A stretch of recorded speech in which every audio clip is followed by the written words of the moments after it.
Okay. I bet you that if you're an INFJ, gentle soul or empath, then you are a spiritual person. And if you're not, then you're probably missing one of the greatest fundamentals of what makes a healthier and happier INFJ overall. Most of the INFJs I chat with have some sort of a spiritual practice. I think INFJs are the personality type that are most drawn towards spirituality. Prove me wrong. That would be because of their core characteristics that make up who they are. Their introspective nature, empathy, and of course, having a strong intuition. Every INFJ I have ever come across, and don't forget I'm a counsellor for INFJs, have this deep desire to understand themselves more and understand the world around them. And going deep. INFJs are the type of people that find meaning and purpose in life, in everything that they do. What's not spiritual about that? I believe, and I'm open to hear your opinions in the comments, that there are 3 areas a person needs to balance to have a positive overall well-being. That is looking after your body, your mind, and your soul. It can be difficult for some INFJs to have a spiritual practice, especially if you have a past of religious or church trauma. I feel like INFJs can sometimes be quite naive or vulnerable to being taken advantage of in this way. Look, I'm not going to go through it here. It's a topic for another video talking about religious trauma. It would be kind of like opening a can of worms. Ugh. But I will say this. I have lived experience of spiritual abuse and church abuse. And when I did leave the church, I almost completely disregarded any aspect of spirituality. It was a long journey for me to find that part of myself again and to implement practices into my own spiritual life. But when I did finally figure out what I believe and where my values lie and how I can nurture that soul level of myself, it was incredibly healing and took me on a new pathway of wellness and well-being. I fully expect that as I age, as you will, this may change in the way it looks. After all, we are forever evolving and learning. Oh my gosh. Let's talk about some ways that we can express our spirituality. This can be simply in the way we live our life. Living a life of mindfulness and being present in our bodies.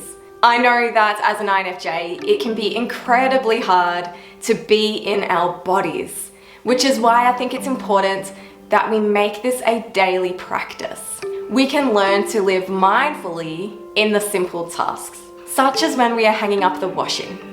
We can practice feeling the grass beneath our feet, the sun on our face, the scent of the freshly washed clothes, hearing the birds chirp in the distance, feeling gratitude in our hearts for the simple pleasures of life. For others, it could be having a practice of journaling and reading oracle cards, of putting time aside to be within yourself, your thoughts, your heart, to allow the words to flow from you, to be connected with your intuition, your higher self, or God, or the universe. To shuffling the deck and asking for guidance and connecting with the cards that you pull. This could be a little rituals of lighting a candle and expressing gratitude, or lighting incense and taking a moment to be present.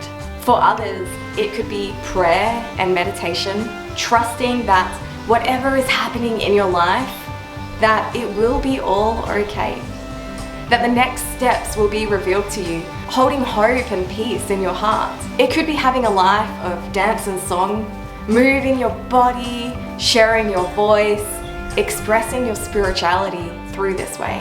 Or through the arts and allowing your creativity to flow and shine.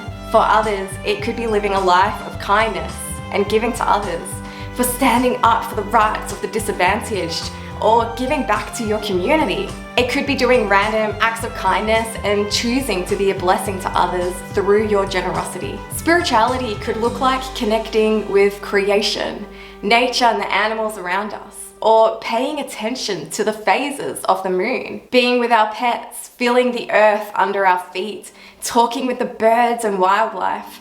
In my backyard, we have a possum that lives with us. Once she presented her brand new baby to us. I have magpies that have built a nest where they have their babies, and almost every day I have a mama magpie who comes to say hello. When she is here with me, staring into my eyes, I feel that deep sense of spiritual connection. I don't really know how to explain it, except that it's really special. What does spirituality look like for you? How do you practice spirituality? Let me ask you, how do you feel when you live a regular life of spirituality within yourself and the world around? Are you happier? Are you more hopeful?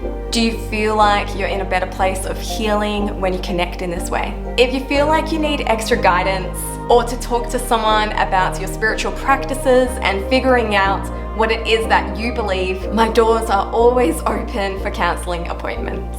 I'm able to see people worldwide, except the US and Canada. Now, there was one point I mentioned in here that can be like a spiritual act. And I do have a video where I explore this further. I'm not going to tell you what it is. Let's keep it a surprise. But if you're keen to dive in and learn more, then head over to this video, give it a click, and I'll see you over there.